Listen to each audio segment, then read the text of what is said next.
საღამომშვიდობისა მედია კავშირი ობიექტივი განაგზობს მაუწყებლობას პირდაპირ ეთერში თქვენ უყურებთ და უსმენთ ობიექტივის ღამის სტუდიას მე ჟურნალისტი ბონდო მძინარაშვილი ვარ ჩვენი გადაცემის პირველი ნაწილის სტუმარია ანალიტიკოსი სამხედრო პოლიტიკურ და უსაფრთხოების საკითხებში ბატონი ამირან სალუქვაძე საღამომშვიდობისა ბატონო ამირან ძალიან ბევრი თემა დაგროვდა ისეთი თემებია რომლებიც როგორც იტყვიან თქვენი კომპეტენციის ფარგლებშია ასე ვთქვათ და შესაბამისად ჩვენს მაყურებელს და მსმენელს ექნება დღეს შესაძლებლობა რომ მოისმინოს კვალიფიციური პასუხები შეკითხვებზე რომელიც მათ აქვთ თუ გაქვთ სურვილი მაყურებლებს და მსმენელებს მიმართავ შეგიძლიათ დარეკოთ ტელეფონის ნომერზე 2388 და დაუსვათ შეკითხვა ჩვენ სტუმარს ან გამოთქვათ მოსაზრება საუბრის თემასთან დაკავშირებით დავიწყოთ საუბარი 22 ნოემბრის სპეცოპერაციასთან დაკავშირებით 26 დეკემბრის სპეცოპერაციასთან დაკავშირებით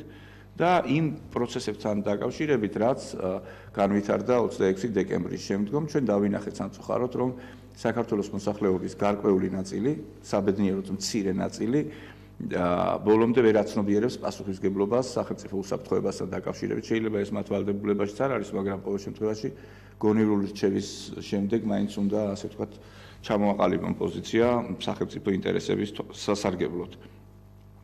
მოდით ჯერ ზოგადი შეკითხვას დავსვამ, სად გადის ზღვარი სახელმწიფო უსაფრთხოების დაცვასა და ადამიანის უფლებების დაცვას შორის.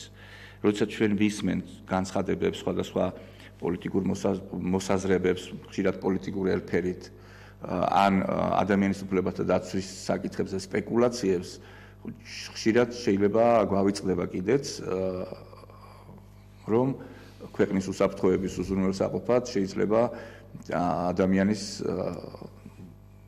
შეიძლება ცუდი სიტყვა, მაგრამ ეს ტერმინი არსებობს, ლიკვიდაციას კი გახდეს საჭირო იმისთვის, რომ უზრუნველყოფილი იყოს ქვეყნის უსაფრთხოება. ეს შეიძლება მოხდეს ქვეყანაში და ქვეყნის ფარგლებს გარეთაც და ამ დროს ალბათ ძალიან ნაკლებად ფიქრობენ იმაზე, რამდენად არის დაცული ევროპული კონვენციით უზრუნველყოფილი მისი ესა თუ ის უფლება.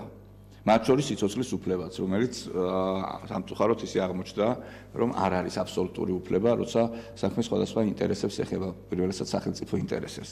სად გადის ზღვარი, როცა ჩვენ უსაფრთხოების უზრუნველყოფაზე ვსაუბრობთ? მოგესალმებით, მე სალმებით თქვენს ტელემაყურებელს. დიდი მადლობა მოწვევისთვის. ყველა ცდილობს, რომ ამ ზღვარის გავლებისას რაიმე ესეთი ტერმინებით ისაუბრონ, რომ არ წვადი დაწვან, არ ჩამფური და ეძახიან ოქროს შვალეთს ამ სიტუაციაში, როცა ერთის მხრივ ადამიანის პირადი სივრცე პირველ რიგში და მისი სხვა უფლებები დაცულია, ანუ ის რაც ჩემი პირადი ინფორმაცია არის დახურულია სპეცსამსახურებისთვის ანუ უკანონო მოსმენები იქნება ეს თუ სხვადასხვა პერსონალური ინფორმაციაზე მადლობა ტერმინის შეხსენებისთვის ეს ერთის მხრივ და მეორეს მხრივ ამავე დროს ადამიანს უნდა რომ მისი უსაფრთხოებაც მაქსიმალურად იყოს დაცული. რამდენად ხერხდება ეს ჩვენს ქვეყანაში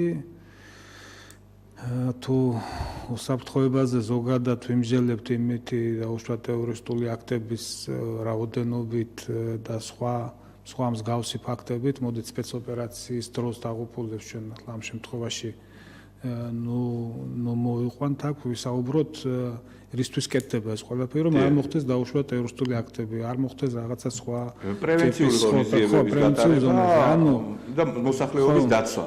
თუ სხვა ქვეყნებში ეს ხდება და ჩვენთან არ ხდება, შეიძლება ვისაუბროთ იმაზე, რომ ამ ეტაპისთვის ყოველ შემთხვევაში საზოგადოების უსაფრთხოება მე თავდაცვის უნარიანობაზე სახელმწიფოს არ ვსაუბრობ, იმ ზუსტად უსაფრთხოების საკითხში და უსაფრთხოებაზე ერთის მხრივ თითქოს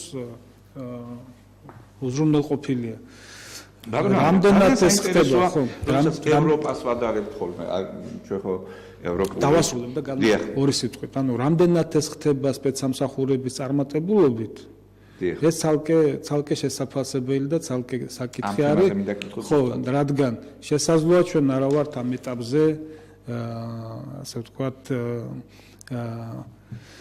ინტერესის ობიექტი, ყოველ შემთხვევაში პრიორიტეტებში არა ვართ შესაძლოა და მერც მაქნას რომ კიდევ კარგა ხანს არ ვიყო. რა უზრუნველყოფს საქართველოს უსაფრთხოებას?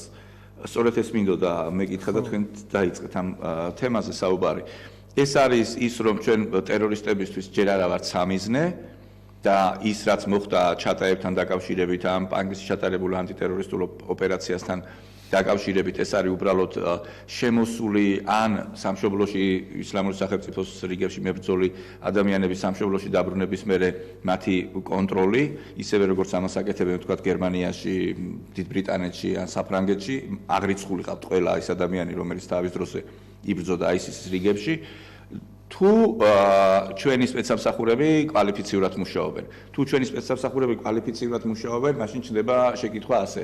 რატომ ვერ მუშაობენ კვალიფიციურად, ვთქვათ, საფრანგეთის, გერმანიის და დიდი ბრიტანეთის სპეცსამსახურები?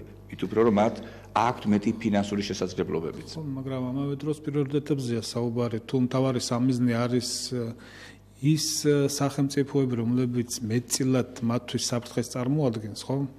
გაუმწარა სიცოცხლე მათ, ასე ვთქვათ, დაუნგრია ოჯახები, გაუნადგურა ოჯახის წევრები. ანუ სამყარო სახელმწიფოები ამერიკა, დიდი ბრიტანეთი, საფრანგეთი, გერმანია და ასე შემდეგ. და საერთოდ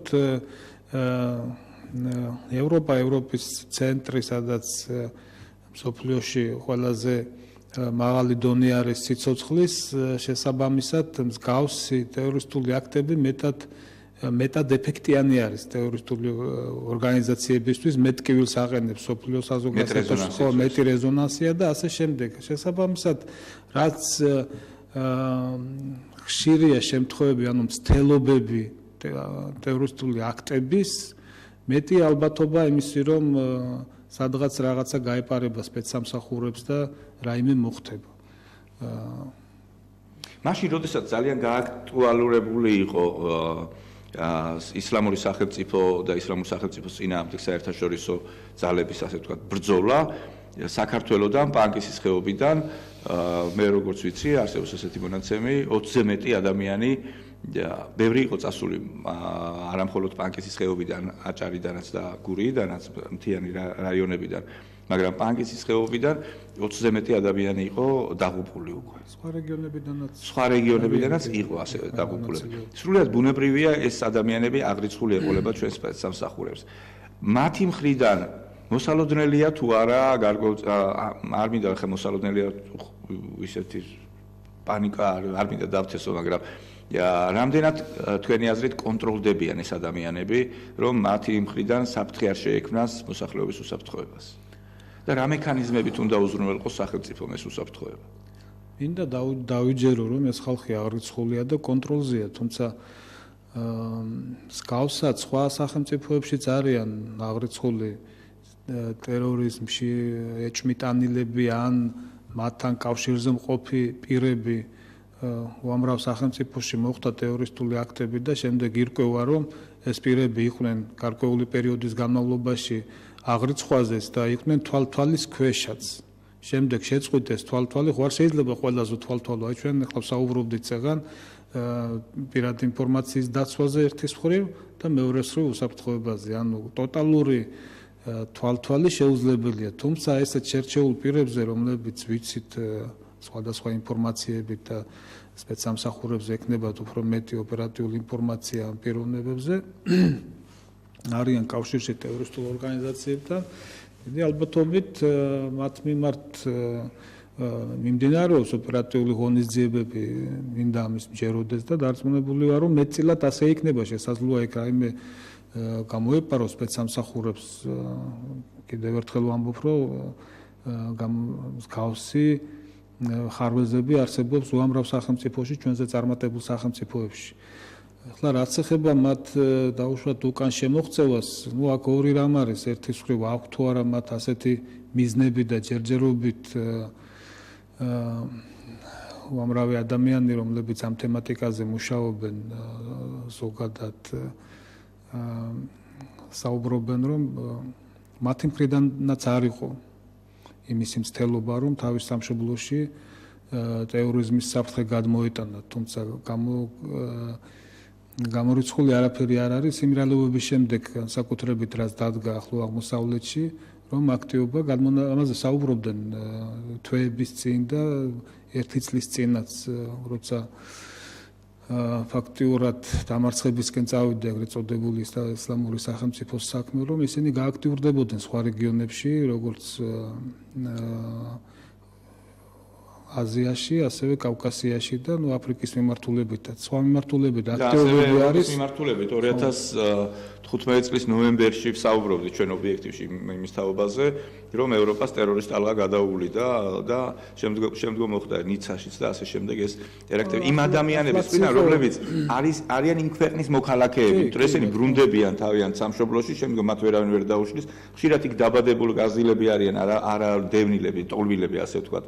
ახლო აღმოსავლეთიდან და შემდგომ უკვე არიან იმ ჭკუაზე, რომ მათ შეუძლიათ გაანადგურონ თავიანთ თანაქალაქელები ან უბრალოდ ტერორისტული აქტი ევროპაში, აი შარშან მაგალითად ჩაიდინა ისეთმა ადამიანებმა, რომლებსაც ფაქტურად არანაირი კონტაქტი, კავშირი არ ქონიათ არც ახლო აღმოსავლეთში არიან ნამყოფები და არიან იმ ეროვნების და იმ სახელმწიფოს წარმომადგენლები, სადაც ეს ტერაქტები მაგრამ ჭკუა გადაბრუნებულები. ხო, ანუ ხდებოდა ჯიჰადისტების რაღაცა განსაკუთრებულ ადამიანებად წარმოჩენა, იდეალიზება მათი. ხედავთ თუ არა თქვენ გძნობთ თუ არა საქართველოშიც რომ სოციალური ქსელებიც ამ ხრივ და საზოგადოების გარკვეული ნაწილი ცდილობს იდეალიზებას. მე არ მინდა ერთმნიშვნელოვნად ხელი დავადო ეხა თემილან მაჩალიკაშვილს რომ ის აუცილებლად ამ ყველაფერში მონაწილეობდა, მაგრამ მე ვნახე სოციალურ ქსელ Facebook-ში მისი გვერდი და უკაცრავად მის ჭირისუფალთან და გულშემატკივართან, მაგრამ სულაც არ ტოვებს ახლა ჯერაც რძეშეუმშრალი ბავშვის შთაბეჭდილებას მისი სოციალურ ქსელში გამოქვეყნებული გვერდი და სურათები. ანუ მისი განწყობები არ არის ამ მიხედვით რას მე ვნახე იმის მიხედვით თემერლან პანკისკი ასე არის დარეგისტრირებული, ამის მიხედვით სულაც არ ტოვებს რაღაცა მისი შთაბეჭდილებას, რომ ამ ადამიანის იარაღთან ან ასეთ აზრთან ახლოსაც არ გაუვლია და ძალიან შორს არის ის. ხო, ახლა შეიძლება ცალკეული ასეთი შემთხვევები არის, მაგრამ მთლიანობაში მე საზოგადოებაში არ ამგონია რომ იდეალიზება ხდებოდეს აი ამ მოძრაობის, ხო, უფრო ცალკეული შემთხვევები იქნება და შეიძლება იყოს რაღაც გარკვეულ ეთნიკურ ჯგუფებში მეტად ეს წარმოჩენილი, თუმცა ამ დღეებში ჩვენ რას დავინახეთ, საფრთხე უფრო სხვა იყო, საზოგადოება არ არის მზად იმისათვის, რომ რეალურად შეაფასოს თეთრი და შავი, რეალურად აღიქვას თუ რა შეიძლება მოყვეს გაუფრთხილებელ განცხადებებს, გაუფრთხილებელ სპეკულაცია ყველა გაუფრთხილებელია, მაგრამ განსაკუთრებით ასეთ მიზანმიმართულია შესაძლოა იყოს მიზანმიმართულია ყოველთვის, როცა მაგალითად რომელიმე პოლიტიკური ჯგუფი სხვა დავუშვათ ხელისუფლებას ებრძვის. ეს ყოველთვის მიზანმიმართულია და ჩვეულებრივი თემაა პოლიტიკური ბრძოლა. მაგრამ არის თემები ბატონო, რომელთთან დაკავშირებითაც ესე პოლიტიკურ მიზნებით ამის გამოყენება, ეხლა მე რაც დღეს მოვისმინე ტელეეთერებით ლეიბორისტული პარტიის თავმჯდომარე შალვა ნათელაშვილის განცხადება, კონკრეტულ ხელისუფლების მიმართ ბრალდებების წაყენების დროს არ უნდა დაზიანდეს სახელმწიფო ინტერესები. ხვალ შეიძლება, ახლა ჩვენ ცოტა მიფანტაზიოროთ ასე ვთქვათ შალვა ნათელაშვილივით, შეიძლება თვითონ გახდეს ამ ქვეყნის მეთაური და პრობლემა რომელიც შეიძლება მისმა განცხადებებმა გამოიწვიოს და რომელიც შეიძლება ჩიხში შეიყვანოს სახელმწიფო, მისი მოსაგვარებელიც გახდება 92-13 წლებში დაწყებული პრობლემები 90-იანი წლების დასაწყისში და სააკაშვილის ხელისუფლების დროსაც პრობლემები იყო და დღევანდელი ხელისუფლების დროსაც პრობლემებია. თავშისაცემი ხონდა ყველა ხელისუფლებას, ხო? ზუსტად მაგას ვამბობდი, რომ პოლიტიკურ ჯგუფებს, პარტიებს შორის უამრავი თემა არსებობს დაპირისპირებისთვის, ნაინტელი დღეებია ფაქტურად ამას ვიმეორებ, სოციალური სფეროდან დაწყებული, ეკონომიკით დამთავრებული დასაქმების პრობლემები. უზარმაზარი სპექტრია იმისი, რომ პოლიტიკურ პარტიებს და საერთოდ პოლიტიკური პროცესი ქვეყანაში იყოს ცოცხალი და იყოს მუდმივად მაღალი დუღილის ტემპერატურა. თემები არ ილევა, მაგრამ არის საკითხები, რომელ საკითხებშიც მეტი პასუხისგებლობაა საჭირო. არის თემები, რომლებზეც საერთოდ უნდა შეთანხმდეს მთელი პოლიტიკური სპექტრი, ეს არის ტერიტორიული მთლიანობის საკითხი, ანუ ოკუპირებულ ტერიტორიებს გულისხმობ მთლიანობაში და არის საგარეო პოლიტიკა, რა თქმა უნდა, აქ შესაძლოა გარკვეულ პარტიებს, ახლა ჩვენთან ცუდია ის, რომ ჩამოყალიბდა ძირითადად ორბანი ბანაკად, ეს არის პრორუსული და პროდასავლური, რასაც საუბრობენ, რომ იდეოლოგიაზე დაფუძნებული პარტიები ფაქტურად არ გაგვაჩნია, არის მუდმივი როტაცია პარტიიდან პარტიაში, ეს ჩვეულებრივ მოვლენად იქცევა და რატომღაც არ არის დასაძრახი, არადა წესით მიუღებელი უნდა იყოს, ხო? ჩვენ თუ ეს შენი პროფესია, ხო? და უნდა იყოს თანმიმდევრული. რა თქმა უნდა და რაღაც გარკვეულ პრინციპებს უნდა ეფუძნებოდეს ცხოვრებაში და შენ თუ პარტიიდან თან სრულიად რადიკალურად განსხვავებული პარტიიდან მეორე პარტიაში რომ გადახვალ, როგორც მინიმუმ მატყვარა ხარ, ხო? და ატყუებს საზოგადოებას. მაგრამ ამასაც დავანებოთ თავი, კიდევ ერთხელ ვამბობ, რომ მესმის ეს ყველაფერი და მაღალი დუღილისთვის პოლიტიკური პროცესების უზარმაზარი სპექტრი არის, რათა დაიკმაყოფილონ ეს თავისი მოთხოვნები და ეომონ და ებრძოლონ ერთმანეთს, მაგრამ არის თემები, რომლებიც უნდა გატანილი იქნას პოლიტიკური ბრძოლის, ასე ვთქვათ, დღის წესრიგიდან. ორი ჩამოვთვალე, აქამდე ვთვლიდი, რომ ეს არის ძირითადი რადგან რატომღაც მეგონა რომ უსაფრთხოების საკითხებთან დაკავშირებით პოლიტიკოსებს პირველ რიგში, რადგან სწორად ძანეთ თქვენ, პოლიტიკოსი ყოველთვის მზად უნდა იყოს იმისათვის, რომ მოვიდეს ხელისუფლებაში. ეს არის მისი პროფესია და ტოლვა, რომ მუდმივად იბრძვის, ის ხომ არ იბრძვის იმისთვის, რომ მუდმივად ოპოზიციაში იყოს. არიან ასეთი. არა, ესეთებიც არიან, როცა პოტენციალი არ აქვს, იცის თვითონ, მაგრამ უნდა იტივტივოს, მაგრამ თუნდაც ამისათვის თუ ბრძოლობ, რომ ოპოზიციაში იყო, შენც ხომ ხელისუფლების კი ბატონო ოპოზიციაში ხარ, მაგრამ ასე თუ ისე მაინც პოლიტიკური სპექტრის ნაწილი ხარ და არ შეიძლება სახელმწიფოს წინააღმდეგ მოქმედება. ოპოზიციაც ხელისუფლებაა, პარლამენტში ოპოზიციური პარტიებიც ხელისუფლებას წარმოადგენენ, გავლენას ახდენენ. საკანონმდებლო ხელისუფლების წარმომადგენლები არიან. კანონებს იღებენ და კანონებით მართავენ სახელმწიფოს და შენ ხომ უნდა კონდეს იმის სურვილი, რომ ეს სახელმწიფო არსებობდეს და ბოლო-ბოლო ხო ჩვენი შვილებისთვის გვინდა ყველა. საერთოდ მე მოვისმინე დღეს განცხადებები, ეგრეთ წოდებული ევროპული დემოკრატები თუ რა ქვიათ, ეგ ბოკერვილები ჯობია რომ თქვა, ევროპული საქართველო, ხო? მაგათგან აბსოლუტურად ანტისახელმწიფოებრივი განცხადებები, გარდა იმისა, რომ თქვა ქართული ოცნების წინააღმდეგ ისინი ცდილობენ, რომ რაღაც მკვეთრი განცხადებები გააკეთონ, არის კიდე საკითხები, რომლებზეც მათ როგორც ხელისუფლებაში წარსულში მყოფ ადამიანებს გაცნობიერებული უნდა ჰქონდეთ პასუხისმგებლობა არა მხოლოდ ხელისუფლების, არამედ ოპოზიციის. სამწუხაროდ ეს ასე არ არის, მაგრამ არის კიდევ ერთი რელიგიური საკითხი, მალხას სონგულაშვილი, ეს არის ევანგელისტური ბაპტისტური ეკლესიის მეთაურია თუ ვინც არის და არასამთავრობო ორგანიზაციების აქტიურობა ამ თვალსაზრისით. ეხლა ოჯახის ადვოკატი რო განცხადებებს გააკეთებს და ოჯახის პოზიციას დაიცავს, ეს სრულიად ბუნებრივია, თუმცა ადვოკატსაც მოეთხოვება სახელმწიფო ინტერესებით ხელმძღვანელობა უპირველესად. როცა ასეთ გზნობიარე თემაზეა ლაპარაკი.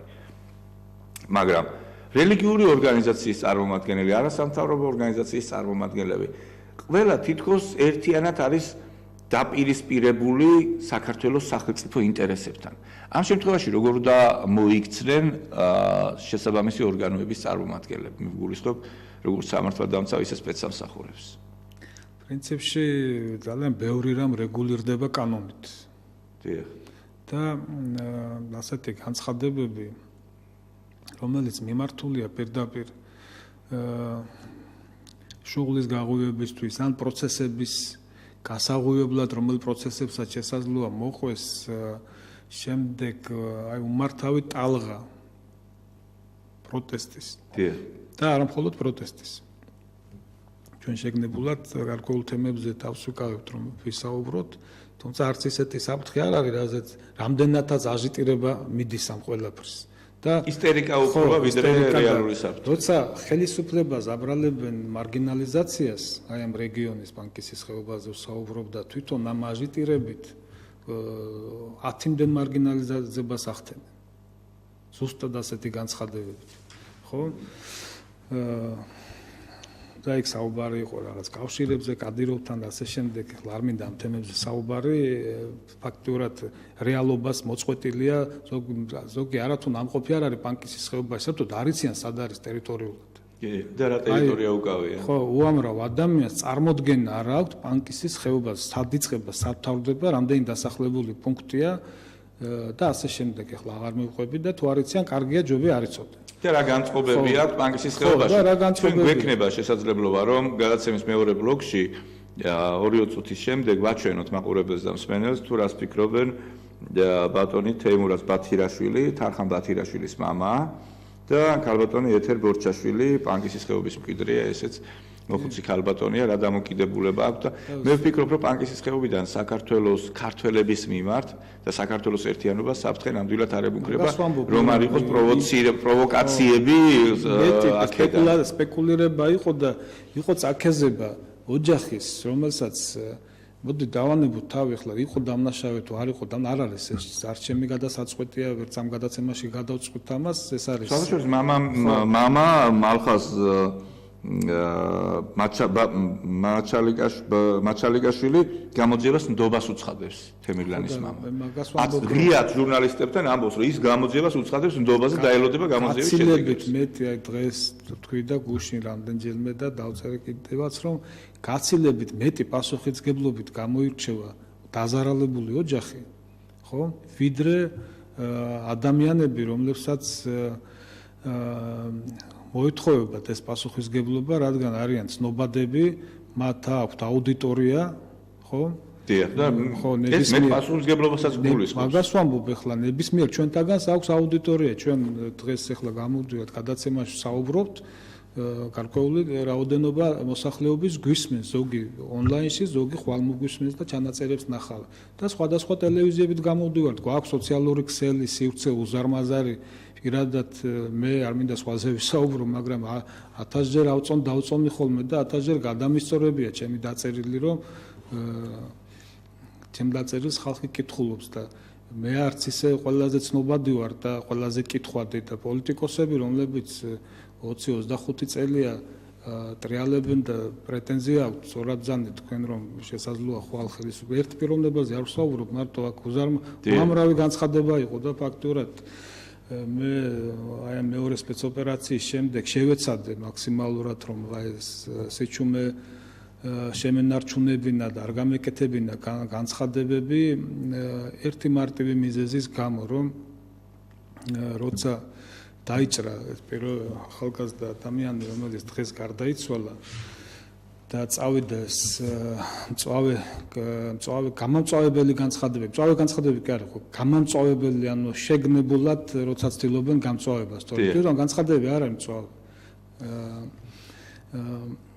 აი, მაშინ გამიშთა მოლოდინი, რომ თუ აი ესეთი განცხადებების ფონზე თუ ეს გაგრძელდა დიდხანს და იქნება მოლოდინი იმისი, რომ ესე იგი გამოჯამთელდება და ასე შემდეგ და ცალმხრივი განცხადებები კეთდებოდა მის უდანაშაულობასთან დაკავშირებით და პირდაპირ იერიშში მიდიოდა სპეცრაზმელზე და სპეცსამსახურზე, აი სულ მქონდა შეგრძნება, რომ თუ გარდაიცვალა ეს ახალგაზრდა, ეს გაცილებით მძაფ რეაქციას გამოიწვევდა, ვიდრე სპეცოპერაციის დღეს რომ გარდაცვლილიყო. აი ნაკლები ოჯახისთვინაც ნაკლები ტრამვა იქნებოდა, ვიდრე მთელი ეს დღეები მოლოდინი, როცა კომაში არის და ელოდებიან გამოჯამთელებას და იყო საუბრები და კიდევ ერთხელ თქვენს ბრძანეთ და გეთანხმებით, რომ ახლა ოჯახის მხრიდან როცა არის განცხადებები, ეს სრულიად გასაგებია და რა თქმა უნდა ადვოკატის მხრიდან ადვოკატის მოვალეობა, ადვოკატი ფულს განაზღაურებას იღებს, რომ დაიცვას და გაამართლოს უნდა ყოველს მისი პრეროგატივაა და ღმერთმა დაიფაროს, რომ ვინმე ჩვენ ქვეყანაში ოდესმე ადვოკატის გარეშე იყოს, რა დანაშაულთანაც არ უნდა კონდეს საქმე, ხომ ჩვენ ხო ასეთ საზოგადოებას ქვეყანას ვაშენებთ. ხო და მე ვთვლი, რომ მეტად გააღიზიანებს. მეტად მნიშვნელოვანი ამ შემთხვევაში არის ის, რომ აი თქვენ ხაზგასმით აღნიშნეთ ეს და ოჯახი, მაჩალიკაშვილების ოჯახი უფრო მოზომილი იყო ის შემთხვევაში. კი. აი ეს იყო ყველაზე ცუდი და მე აი სრული პასუხისმგებლობით ვამბობ, ეს არის მის ინსტრუმენტად გამოყენების ცდელობა, რადგან გავა 2-3 დღე და არავის არ ემახსოვრება თემა არ დავისწრებათ სანამ წყლად მალხაზ მაჩალიკაშვილი მაშინ როდესაც მისი შვილი საავადმყოფოში იმყოფებოდა რეანიმაციულ განყოფილებაში თემირ მაჩალიკაშვილი მაშინვე მიხვდა იმიტომ რომ პოლიტიკოსები განცხადებებს აკეთებდნენ ისე რომ ის ერთხელაც არ მოუკითხავთ ერთადერთი ადამიანი რომელმაც მოიკითხა საავადმყოფოში დაჭრილის მშობლების მდგომარეობა და გარკვეული დახმარებაც შესთავაზა თემირ მაჩალიკაშვილის დედას ეს იყო ირმა ინაშვილი პატრიოტთა ალიანსის გენერალური მდივანი და პარლამენტის ვიცე-სპიკერი რომელიც მივიდა იქ და უთხრა რაიმე დახმარება ხომ არ ჭირდებოდათ მათ ადამიანებს რომლებიც დღე-დაღამე იყვნენ საავადმყოფოში და შემდგომაც არავის არ მოუკითხავს არც ერთ პოლიტიკოსს ირმა ინაშვილის გარდა და მიხვდა მალხაზ მაჩალიკაშვილი რომ მისი გამოყენება უნდათ რაღაცა პოლიტიკური სპეკულაციებისთვის. და ეს არის ძალიან სამწუხარო ჩვენი საზოგადოება ბოლო-ბოლო უნდა გაიზარდოს. როცა ადამიანი იყო უმძიმეს მდგომარეობაში, უნდა მისულიყვნენ და მოეკითხათ მისი მშობლების მდგომარეობა. რაღაც სტანდარტები უნდა დაწესდეს, რომელი სტანდარტების მიღმაც ქმედებები უნდა იყოს საზოგადოებისთვის მიუღებელი. აი ამაზეა საუბარი და მე მიტოვახსენე ეს როტაციები პარტიიდან პარტიაში, ესეც მაჩვენებელია. ახლა რაც ეხება ახლა თვითონ აი ამ სპეცოპერაციას თქვენ მაგით დაიწყეთ კითხვები 22 ნოემბრის და შემდეგ ეს არის თანმიმდევრულობა? ჩვენ აქ უნდა დავინახოთ რომ ეს ერთი ჯაჭვის რგოლებია 22-ში რაც მოხდა 26-ში რაც მოხდა მაშინ უნდა ვივარაუდოთ რომ საქართველოში კიდევ იქნება დიდი ალბათობით ჯაჭვია და დღესაც საუბრობდია თქვენამდე ეთერში ვიყავი რომ შესაძლოა კიდევ იყოს მესამე ტალღა სპეცოპერაციის და შეიძლება ჩატარდეს სხვა რეგიონში და რა უნდა გავაკეთოთ მაშინ იმ რეგიონზე უნდა დავიწყოთ რაღაც მითების შექმნა ეს იმ რეგიონის აბუნტების ცდილობები უნდა გქონდეს ის რომ პანკისში ჩატარდა სპეცოპერაცია ეს იმას არ ნიშნავს რომ ხელისუფლებას რაიმე ან საზოგადოებას რაიმე განსაკუთრებული დამოკიდებულება აქვს პანკისის მიმართ ასეთი ფონის შექმნა არის უბრალოდ არაკეთილსინდისიერება მავნებლობას რომ თავი დავანებოთ. ბატონო ამირან, არის კიდევ ერთი საკითხი, ეს არის დამოკიდებულება როგორც რუსეთის, ასევე ევროპული სახელმწიფოების. საქართველოს ხელისუფლებას ჰქონდა მცდელობა, ოჯახის სურვილიც ეს იყო და მოთხოვნაც და უფრო მეტი შესაძლებლობები, ასე ვთქვათ, იმედს უფრო მეტად აჩენდა ეს, რომ გადაეყვანა თემირ მაჩალიკაშვილი თურქეთში, გერმანიაში და ავსტრიაში. ევროპულმა სახელმწიფოებმა უარი თქვეს მის მიღებაზე და საქართველოს ხელისუფლებაც ძალიან თავშეკავებულად ამბობდა რომ ვერ ხერხდება მისი გადაყვანა, მაგრამ ჩვენ გვაქვს პრაიმ ტაიმმა გამოაქვეყნა ავსტრიის შინაგან საქმეთა მინისტრის განცხადება. თქვენ იცით ამის თაობაზე და მაყურებლებს და მსმენელებს გავაცნობ ამას. რა თქმა უნდა ტერორისტების შესაძლო დამხმარეს არ შეუძლია ქვეყანაში შემოსვლა ასე ეხმაურება ავსტრიის შინაგან საქმეთა მინისტრი ჰერბერტ კიკლი თემირ მაჩალიკაშვილის საქმეს რომლის კურნალობის ერთ-ერთ ვარიანტად სწორედ ავსტრიული კლინიკა განიხილებოდა თუმცა ავსტრიულმა მხარემ არსებული საფრთხეების გამო მაჩალიკაშვილის მიღებაზე უარი განაცხადა უსაფრთხოებიდან გამომდინარე არსებობს მკაცრი უარი ტერორისტში ეჭვმიტანილი პირების ავსტრიაში შესვლის კუთხით რაც ასევე სამედიცინო მომსახურებასაც ეხება ჩვენთვის მეტად სარისკო იყო ისლამური სახელმწიფოს სავარაუდო ტერორისტის ავსტრიაში შემოშვება ვენაში მისი მკურნალობა დიდი საფრთხე იქნებოდა შიდა უსაფრთხოებისთვის ამას წერს ავსტრიული მედია შინაგან საქმეთა სამინისტროს დაყრდნობით და ეს არის გამოცემა კრონერ ცაიტუნგში გამოქვეყნებული სადაც არის აღწერილი იმის თაობაზე რომ საქართველოს მთავრობას უნდა ისლამური სახელმწიფოს ტერორისტისთვის ასეა მოხსენიებული ავსტრიულ პრესაში 19 წლის ახალგაზრდა სასწრაფო ოპერაციის გაკეთება, მაგრამ ავსტრიის შინაგან საქმეთა სამინისტრო თბილისიდან სასწრაფო დახმარების თვითმფრინავის მიღებაზე ცალსახო უარი თქვა. პაციენტი სავარაუდოდ ტერორისტების ბოსის ახმედ ჩატაევის ერთ-ერთი დამხმარე იყო. ეთნიკურად ჩეჩენი ჩატაევი 8 წლის განმავლობაში ვენაში ცხოვრობდა, მან დაგეგმა სისხლიანი ტერაქტი 2016 წელს სტამბოლის აეროპორტში, წერს გამოცემა კრონერ ცაიტუნგი. ანუ ავსტრიული პრესისთვის არა მხოლოდ ავსტრიულისთვის, არა მხოლოდ ავსტრიული, იგივე იქნებოდა ევროპის ავსტრიული პრესა ავსტრიის ძალოვან უწყებაზე დაყრდნობით წერს ასევე რომ ქართველი პაციენტი არ გახლდათ ისლამური სახელმწიფოს უწყინარი წევრი. ანუ მათ ეჭვიც არ ეპარებათ რომ ის ისლამური სახელმწიფოს წევრი იყო და ძალიან მნიშვნელოვანია წერე რომ ის არ იყო უწყინარი წევრი.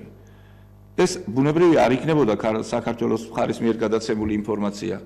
რომ ჩვენ გვიდა ტერორისტი განკურნოთ თქვენ. ამას ვინ მოსთხოვდა? რა თქმა უნდა. და ახლა ისე შემიძლია გარკვეული ალბათობით თქვა რომ გარკვეული კი არა დიდი ალბათობითაც ვიტყვი რომ ამ ახალგაზრდას გადასვენება რომ მომხდარიყო და გადასვენება კი არა უბრალოდ დღეს ახლა გარდაცვლილია და უკვე მაგიტომ ანუ ტრანსპორტირება რომ მომხდარიყო ავსტრიაში ან სხვა ქვეყანაში არ ამგონია რაიმე ტალღა გამოიწვია ტერორიზმის მაგრამ ამ ფაქტის შემდეგ რომ მომხდარიყო ტერაქტი თუნდაც 1 თვის შემდეგ თუნდაც 3 თვის შემდეგ იქაურ დაუშვათ ავსტრიაში არა, ავსტრიის ძალოვანი უწყება ასევე ამბობს. აი მე არ ვიცოდი თქვენ თუ ამ კუთხით გაამახვილებდით ყურადღებას და ესაც აღარ წავიკითხებ. რისკი რომ მოხდებოდა პაციენტის სისხლიანი გათავისუფლების მცდელობა ან თავდასხმა დაზარალებულის გასათავისუფლებად იყო ძალიან მაღალი. ანუ მიუხედავად იმისა, რომ კერძო კლინიკაში უნდა ემკურნალათ მისთვის თუ კი შეძლებდა და გამოვიდოდა ასე ვთქვათ ამ წიმე მდგომარეობიდან. მის გასათავისუფლებლად შესაძლოა სისხლიანი სპეცოპერაცია ჩაეტარებინა ტერორისტებს. ესეთ ვარიანტს ვიღებ, მაგრამ მე მინდოდა მეთქვა უფრო რბილი ვარიანტი მაგამდეც. ყველაზე ისეთი, რომ დაუშვათ არაფერი ამ ერთთან დაკავშირებით, მოხდა ტრანსპორტირება, დაუშვათ გამოჯამრთელდა, ან არ გამოჯამრთელდა და ისევ დაბრუნება საქართველოში. 1 თვის მერეც ან 3 თვის მერეც რომ მომხდარიყო ტერაქტი ავსტრიაში, ავსტრიის საზოგადოება დააბრალებდა ხელისუფლებას. რომ აი თქვენ მოახდინეთ ისა და ეს და ასე შემდეგ. ევროპა ამ ტერაქტების ტალღის შემდეგ, რაც ბოლო წლების განმავლობაში ხდება, არის საკმაოდ ფრთხილი და დაშინებული. იმდენი ტრაგედია მოხდა თუნდაც პარიზში და რა ვიცი რა ჩამოთვლის იმ ტერაქტებს ნიცაში ხო ბრიუსელში ტრანსპორტის გამოყენებით და რა ვიცი ხო და ეს ერთი მხარეა და ახლა მეორე მხარე თავისთავად რაც განცხადებაშია მოყვანილი მათ აქვთ ამისი უფლება რომ ეს პოზიცია დაეკავებინათ და ვერავინ ვერ აიძულებს რომ ეს პოზიცია შეცვალოს ამავე დროს царил ადგილას ასეთი განცხადება ეს მხოლოდ ვარაუდების დონეზე არ კეთება ასეთი განცხადებები ახლა შინაგან საქმეთა სამინისტრო აკეთებს ამ განცხადებას ავსტრიის ზარმაზარი სახელმწიფოებია და აქვთ ჩვენზე გაცილებით ძლიერი სპეცსამსახურები და აქვთ ინფორმაციები როგორც ჩვენ ფლობთ მეტნაკლებად ინფორმაციებს ტერორისტულ ორგანიზაციებზე სიობრივათაც კი რომ მიხვიდეთ სპეცსამსახურებში კითხოთ დაგიდასტურებენ რომ არსებობს სიები რა თქმა უნდა ჩვენ სიები არ არის სიტყვაზე იმოცულობის რაც შეიძლება კონდეს თუნდაც იგივე ევროკავშირის წევრი სახელმწიფოები უცვლიან ერთმანეთს ნატოს წევრი სახელმწიფოები უცვლიან სიებს ჩვენ გვაქვს გარკვეული დაშვება რაღაც ბაზებთან კედან გამომდინარე რომ აქტიურად თანამშრომლობთ ნატოსთან და სხვა ნატოს წევრ ქვეყნებთან და ზოგადად ნატოსთან ორგანიზაციასთან რაღაც გარკვეულ ინფორმაციებზე და პლუს არის ორმხრივი თანამშრომლობები აქტიური და შესაბამისი დაუშვათ შეკითხვის დროს შეიძლება რაღაც პასუხები მივიღოთ მაგრამ ის მოცულობა ინფორმაციის რაც მათ გააჩნიათ რა თქმა უნდა ჩვენ არ გვაქვს და ასჯერ აწონ-დაწონი და ნებისმიერი სახელმწიფო იმ გადაწყვეტილებას რაც ეხებოდა ასეთი ავადმყოფის ტრანსპორტირებას მის ქვეყანაში. ამიტომ პოლიტიკოსებს ესეც უნდა აეხსნათ ეს გარემოებაც უნდა აეხსნათ კარგად ოჯახისთვის და ჩვენ კიდევ დავინახეთ რომ პირიქით ამ თემაზეც კი იყო გარკვეული სპეკულაციები უამრავი განცხადება და სტატუსების ფაქტობრივად მეორე ტრანსპორტირების შესაძლებლობა ხომ არ გამოიწვევდა ეს რომ ძალიან რთულია ასე დროს პასუხისმგებლობის აღება. კარგი იყო რომ მოსწრებოდა ტრანსპორტირება თურქეთში და გუშინ უნდა გადაეყვანათ თუნდაც დაუშვათ გარდაიცვალა. ხო, აი მაგას ვამბობ რომ ეს არის გულდასაწყვეტი ოჯახსაც ნაკლები შექმნებოდა ამ კუთხით გულდაწყვეტა რთული ასახსნელი ახლა ამ სპეციფიკის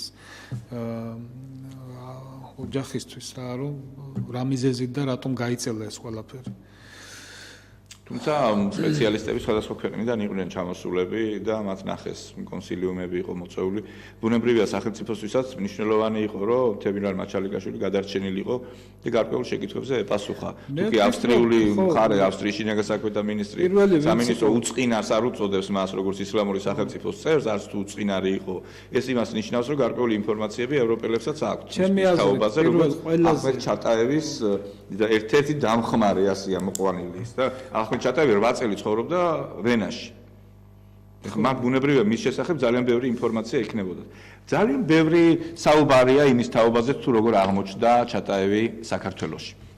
არსებობს ასეთი ვერსია, რომ აჰმედ ჩატაევი საქართველოში შემოდიოდა და თურქულმა მხარემ ერთგვარი დერეფანი გაუკეთა, იმიტომ რომ ეგ მწვანე ზოლს შეიძლება ქართული მხრიდან ესეთ კაცრად ვერ ვაკონტროლებთ, მაგრამ თურქები ძალიან კაცრად აკონტროლებენ თავიანთ სახელმწიფო საზღვარს.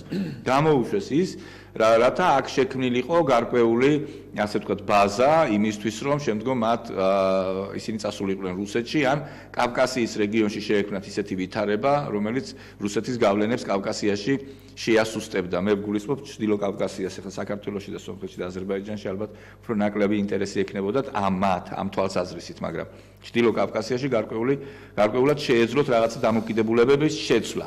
თქვენ იზიარებთ თუ არა ამ მოსაზრებას, რომ ეს ადამიანები არა საქართველოში ტერაქტების მოსაწყობად, არამედ საქართველოდან რუსეთში გადასასვლელად ემზადებოდნენ, რუსეთის ტერიტორია ახლა ჩრდილოეთ კავკასია ყველამ ვიცით, და შესაბამისად მისთვის პრობლემის შესაქმნელად ემზადებოდნენ. არ გამოურიცხავდა, რა თქმა უნდა, ვერსიის დონეზე ეს განსახილველია და პირველივე დღიდანვე საუბრობდი მაგ თემაზე, როცა ჩვენს სპეცსამსახურებს,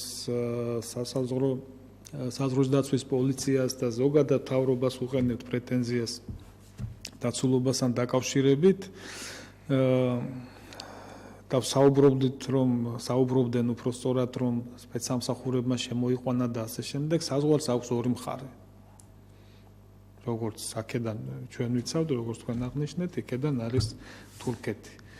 ანუ აქ უნდა ვიმსჯელოთ, შემოაღწია თავისით გადმოლახა თურქული საზღვარი ამ მწვანე ზოლის მეშვეობით, თუ გამოატარეს, როგორც თქვენ ამბობთ.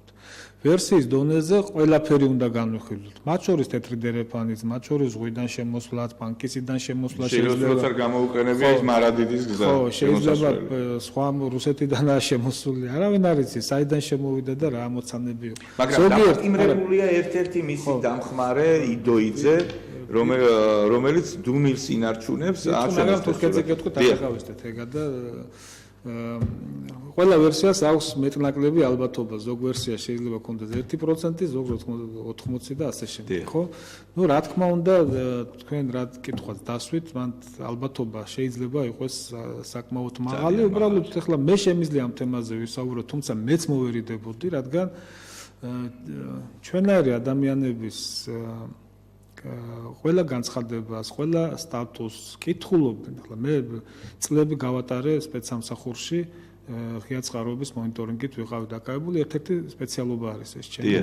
და სრული პასუხისგებლობით ვეუბნები ყველას, რომ ჩვენი მედია, ყველა ჩვენი მეზობელი სახელმწიფოს მხრიდან არის ძალიან სერიოზული მონიტორინგის ქვეშ, მათ შორის სოციალური ქსელები, ვინ რას წერს და ასე შემდეგ და ასე შემდეგ. შესაბამისად, მეც მოვერიდები ღიად და განსაკუთრებით ალბათობით მტკიცებით ფორმაში, ხო, ანუ ვერსიის დონეზე განვიხილო. ახლა პატარა მაგალითს მოგიყვანთ, აი დრონებით რომ მოხდა რუსეთის საავიაციო ბაზის დაბომბვა სირიაში. გუშინ ერთ-ერთ ტოკ-შოუში ვერსიის დონეზე არა, უკვე მტკიცებით ფორმაში გააჟღერა ერთ-ერთმა რუსმა ექსპერტმა და დღეს უკვე თავდაცვის სამინისტრომ გამოაქვეყნა რუსეთის თავდაცვის სამინისტრომ რუკა, რომ ეს დრონები გამოშვებული არის, გამოფრენას გულისხმობ ტერიტორიიდან, რომელიც არის თურქეთის კონტროლის ქვეშ. იქ დაყოფილია ზონებად, როგორც ვიცით, დაიყო არის თურქული კონტროლი, არის რუსული, არის ამერიკული და ასე შემდეგ. 4 ზონად არის დაყოფილი.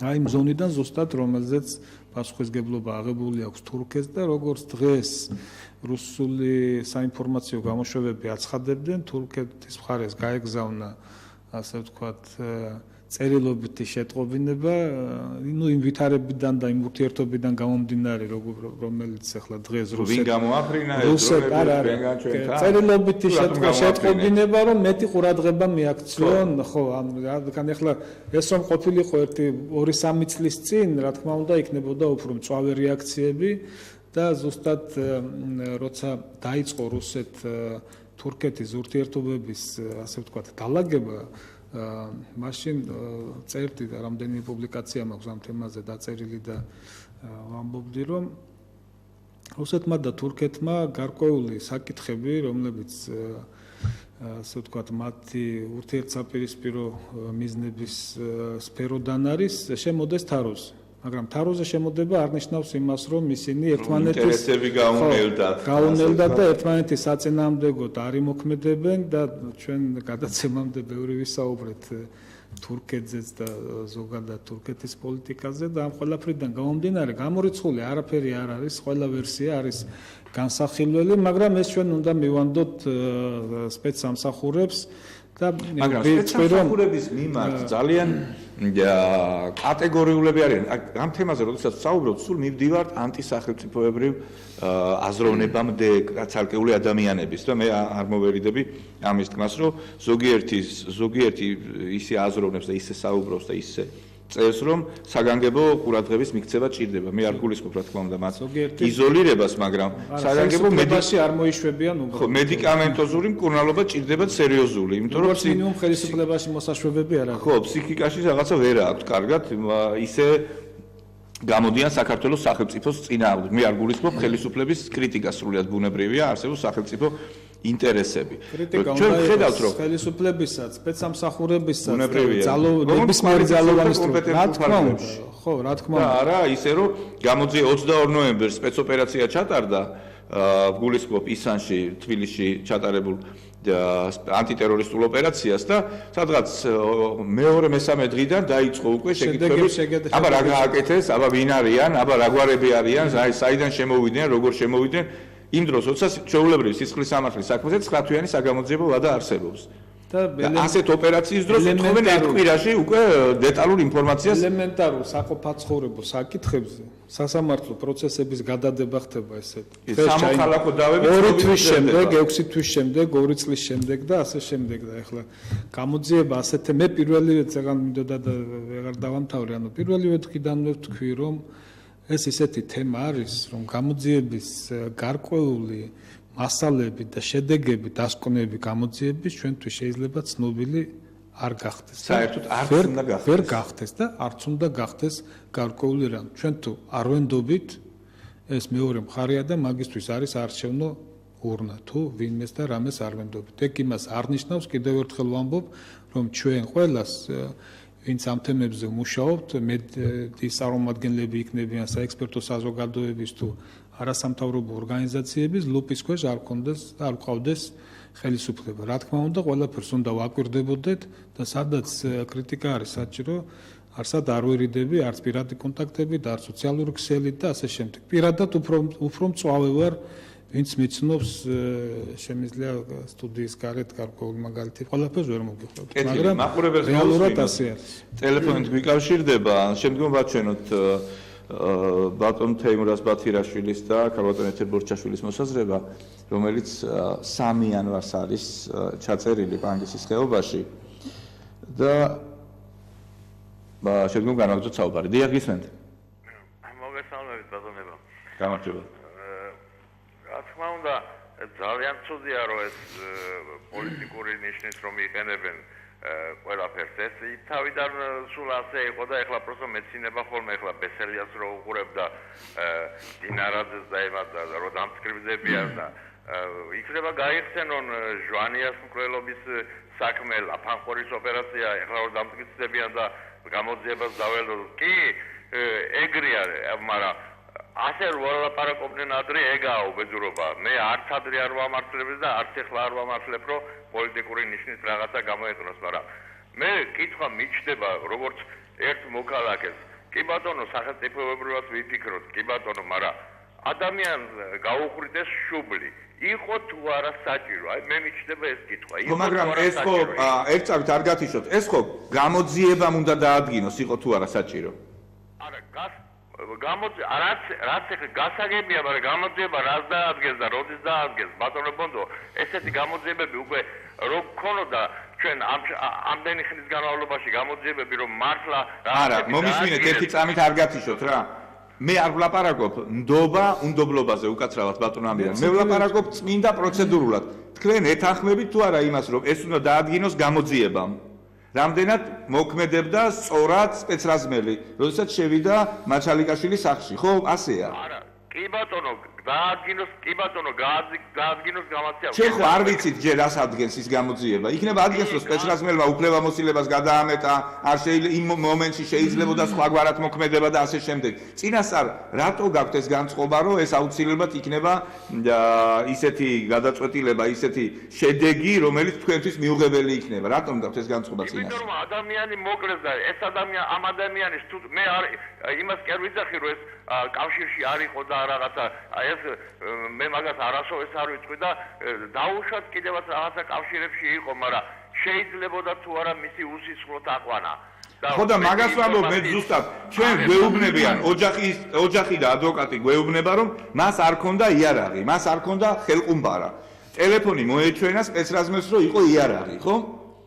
მაგრამ ჩვენ ხო გამოძიების შედეგები არ ვიცით ჯერ, შეიძლება ამ ადამიანს ქონდა იარაღი, შეიძლება არ ქონდა იარაღი. როცა ერთ მხარეს უსმენთ მარტო მშობელს და ადვოკატს, ეხლა ბატონო მომჩივანი ცალ-ცალკე ორივე მართალი ეგონაო. მშობელს და ადვოკატს ეხლა თქვენ წარმოიდგინეთ სპეცოპერაცია ტარდება ღამის 4 საათზე. სინათლე ჩამქრალი. კარებს ავწროვენ და აი უბრალოდ აი ლოგიკას მივყვეთ. კარებს ავწროვენ და შევარდა სპეცრაზმელი და დაინახა ყუმბარა უკიდევს ამ სიგნალში. აი პროსო ლოგიკურად რო ვიჯეროთ, იმიტომ მიჩნდება მე ესეთი რომ იყო თუ არა საჭირო სროლა და კეთილი, მომისმინეთ ერთ წამით ჩემო ბატონო. სპეცოპერაციები ტარდებოდა და მომავალშიც ჩატარდება სწორედ ღამის 4-5 საათზე და არა შუადღისას. ეს აქვს ასეთი სპეციფიკა, არა მხოლოდ ანტიტერორისტული, პოლიციური სპეცოპერაციებიც ასე ტარდება. ყველგან ასე ტარდება ეს ოპერაციები, თუ ალყაში არ უნდა მოაქციონ გარკვეული ტერიტორია და შესაბამისად იმ ფართომასშტაბიანი ოპერაცია არ უნდა ჩაატარო, რომელიც შეიძლება მთელი დღის განმავლობაში გაგრძელდეს, ან მთელი ღამის განმავლობაში და ეს დაიწყოს თქვათ საღამოს საათებში. ასე რომ ამ კუთხით მე მაინც ვამჯობინებ, რომ პროფესიონალის აზრი მოვისმინო, ვიდრე მაყურებელმა მოვისმინოს ჩვენი დავა და თქვენ რა სიტყვით ამასთან დაკავშირებით, როგორ შეაფასებთ ამ მომენტს, ასე ვთქვათ, სპეცოპერაციის, რომელსაც მუდმივად კამათობენ და მე ვაჩვენოთ ჩვენი თანამიმამულების მოსაზრება. მაგაზეც რჩება და არ რჩება მხოლოდ სპეცრაზმელის მიმართ ეს კითხვები, ანუ როცა საუბრობთ, რომ აი მამა მისაუბრა, რომ ყუმბარა სადღაც ეგდო, ახლა ერთი მე არ ვიცი სად ეგდო, მეორე რა თქმა უნდა ჩატარდება ანალიზი ყველანაირი დნმ-ის, მათ შორის რომ ქონდა თუ არა შეხება მას ამ ყუმბარასთან. იყო თუ არა მისი ეს ხელყუმბარა? იყო თუ არა მისი, ახლა იქ რუსულად როგორც თქვა ზაპალი ამოღებული იყო და ასე არ ვიცით ეს დეტალები, ჩვენ ვიცით მხოლოდ ერთი განცხადებები. გამოძიებამ გაასაჯაროვა მხოლოდ ვიდეო კადრები. სხვა ინფორმაცია ვიდეო კადრები, რომლის საფუძველზე ჩაატარეს სპეცოპერაცია. ხო, და არა სპეცოპერაციის კადრები. ხო, შესაძლოა სხვა ინფორმაციებიც აქვს გამოძიებას, რის საფუძველზე ჩაატარეს, ანუ მეტი ინფორმაცია შეიძლება გქონდეს სპეცსამსახურს. ვიდეო კადრები აჩვენა საზოგადოების ზეწოლის გამო, ხო? და იმ საუბრების სულაც არ არის კარგი ბატონო ამირან. არ არის კარგი და მე მაგაზე დავწერე რომ ეს კამ ვიდეო კადრების გავრცელება ზეწოლის შედეგად მოხდა და ეს არის ზეწოლა გამოძიებაზე და ეს კადრები შეიძლება და გავრცელებულიყო 6 თვის შემდეგ ან 1 წლის შემდეგ და როგორც ჩვენთვის გახდა ცნობილი ეს კადრები აჩვენეს სოფლის წარმომადგენლებს დიდი ალბათობით ალბათ ჩამოართვეს პირობა რომ არ გაესაჯაროებინათ, ანუ როცა იყო საუბარი რომ ვიცნობდა თუ არ იცნობდა გარკვეულ პირებს აჩვენეს. აღმოჩნდა რომ იცნობდა. ხო და აი ამ შემდეგ აცილებით ნაკლები სიმწვავე ქონდა განცხადებებს სოფლის წარმომადგენლებს, მათ შორის ოჯახის წარმომადგენლების მხრიდან და ჩვენ თვითონ წავაქეზეთ. ჩვენ თვითონ გავამწვავეთ. ყველამ საზოგადოებამ ხო და სპეცრაზმელის ქმედებას რაც ეხება უბრალოდ ეხლა ვიცით თქვენც წლების განმავლობაში გქონიათ შეხება თქვენი სხვადასხვა საქმიანობიდან გამომდინარე და უამრავ ინფორმაცია წაგიკითხავთ და ისედაც დაინტერესებული ხართ ასეთი თემებით ვერს კითხულობ და სპეცრაზმელი არ ესმის კოჭებში ახლა მილიონჯერ მაქვს ახსნილი ნუ შედის არის როგორც ინსტინქტების დონეზე ამზადები ინფორმაცია რომ იქნება ტერორისტი და კონკრეტულად შედის უკავია იარაღი ესვრის თავში ახლა არც გულშიც არ უმიზნებს ახლა თუ ის არ არის რა ქვია ესე მოქმედებს და რა უნდა მოხდეს თავისი ინსტრუქცია რომელიც წამის მეათედებში იღებს და მეათასედებში იღებს გადაწყვეტილებას და ავტომატიზმამდე არის პატარა განძრევა და გესურვეს სპეცრაზმელი ეს არის სპეცრაზმელი ჩვენ უნდა განვასხვაოთ პოლიციელი ქუჩაში აი პატრული მაგალითად რომელიც გაჩერებს ხო პატრული რომ გეუბნება მანქანაში რომ თქვენი საბუთები მაჩვენე ჯიბეში მიგაქვს ხელი და იღებს საბუთს შეიძლება ამოიღო იარაღი და ესროლო ამერიკაში ამის უფლება არ აქვს სათაშორის თუ არ ეტყვი რომ უნდა ამოვიღო და შეიძლება თუ არა შეიძლება გესროლოს პოლიციელმა თუკი დაინახავთ ჯიბეში უამრავი ფაქტი ხდება და არა მხოლოდ ამერიკაში ხო და მე უბრალოდ განსხვავებისთვის ეუბნებით ახლა სპეცრაზმელი რომელიც ჩემოდის ის სიყვარულს არავის არ უხსნის შეიძლება გასცეს ბრძანება კონკრეტული და უნდა იყოს ხისიერი დამორჩილება და არ აინტერესებს გძინავს თუ ანუ ჩვენ ახლა წაღან ახსნა მინდოდა ანუ დაუშვათ ტელეფონი თუ აიღო ესე იგი უკვე არ ეძინა უკვე გაიღვიძა და აიღო ტელეფონი ხო და აი ამაში არის საქმე და ეხლა არის ეს ნიუანსები არის რომელიც გასარკვევია ძიებამ უნდა დაადგინოს ძალიან სამწუხაროა რომ 19 წლის ახალგაზრდა კაცი გარდაიცვალა მაგრამ ჩვენ ერთი რამე უნდა გვახსოვდეს რომ იმისთვის რომ უფრო მეტი შევძლოთ ჩვენი ქვეყნისთვის, ჩვენი სამშობლოსთვის, მე არ გულისხმობ კიდევ ერთხელ ვამბობ, არასოდეს არ ვაიგივებ ერთმანეთთან სახელმწიფოს და ხელისუფლებას. ხელისუფლება შეიძლება შეცდომები მოუვიდეს, მაგრამ სახელმწიფო ინტერესების დასაცავად ჩვენ ყველანი ერთად უნდა ვიყოთ მზად.